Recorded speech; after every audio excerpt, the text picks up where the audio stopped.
We always knew that the alliance between leftists and Muslims was extremely fragile. Islam promotes female genital mutilation, wife beating, and the killing of homosexuals.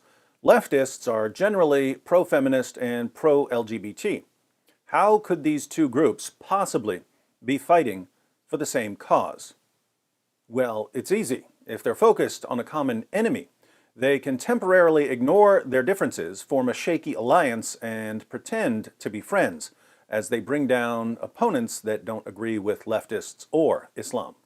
So, the enemy of my enemy is my friend. Until, of course, the enemy of my enemy starts coming after my children. The alliance between leftists and Muslims only works when they're not targeting each other. But we know two things. One, leftists really want to spread their views to children. Two, Muslims do not want non-Muslims indoctrinating their children. Hence the showdown in the UK over the No Outsiders program. The goal of the No Outsiders program is to expose children to different kinds of relationships so that these relationships don't seem strange to them. The program starts when children are 4 years old. They're not taught about sex yet, but they're given stories that feature same-sex couples. As the children get older, they're exposed to more and more information about the LGBT community. When the program was rolled out in Birmingham, protests erupted, mostly from Muslim parents. Following the protests, many schools suspended the program until after Ramadan to give schools more time to talk things over with parents. The BBC reports. 4 more schools in Birmingham have stopped teaching about LGBT rights following complaints by parents. Lee Trust, that's a school, said it was suspending the No Outsiders program until an agreement with parents was reached. Earlier this month, the city's Parkfield Community School suspended the lessons after protests were held. Campaigner Amir Ahmed said some Muslims felt victimized, but an LGBT group leader said No Outsiders helped pupils understand it is okay to be different. In a letter seen by the BBC, Lee Trust said it was halting the lessons until after Ramadan, which finishes in June. Mr. Ahmed, one of the leaders of the Parkfield protests, said he had seen a presentation about the program that was to be shown to the government as part of the school's prevent strategy, which is aimed at reducing radicalization. I think that's outrageous, he said. It's quite disgusting that the school has presented our children as potential radicals. Mr. Ahmed said his community was respectful and tolerant of British values, but now felt victimized. He claimed parents who had protested were effectively seen as homophobes in the wider community.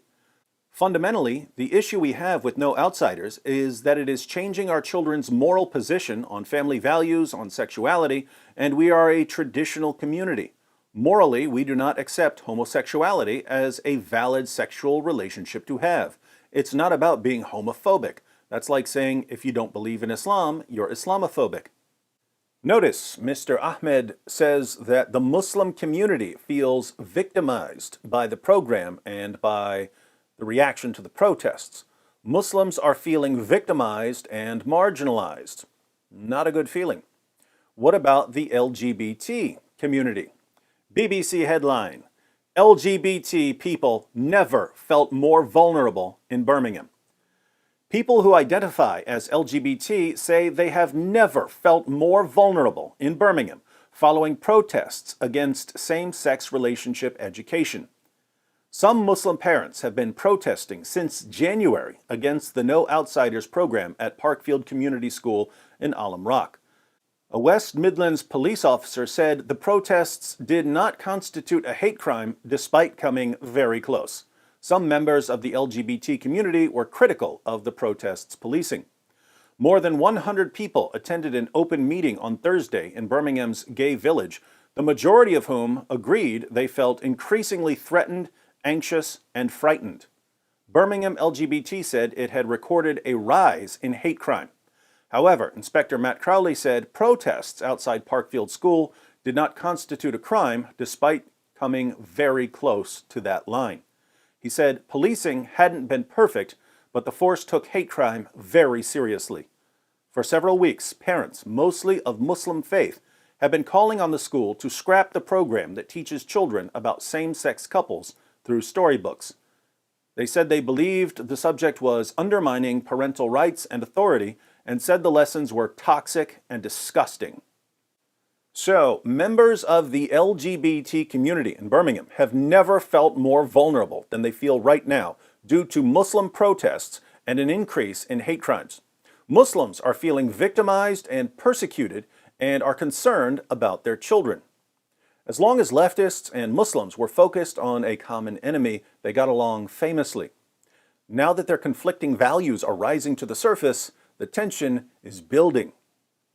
So, what's going to happen in Great Britain? Well, these groups do need each other.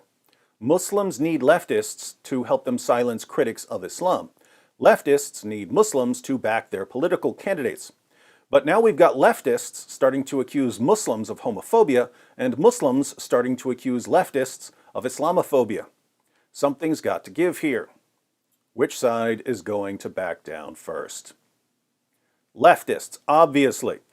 They're either going to have to water down the program so much that it has no chance of achieving their goals, or they'll have to allow Muslim families to opt out of the program. Either way, I'd say there's very little chance of leftists standing their ground against an angry Muslim crowd once that crowd starts calling them racists and bigots and Islamophobes. That's my prediction. We'll see if I'm right after Ramadan. But how many times have you known me to be wrong in my predictions? Peace be upon me.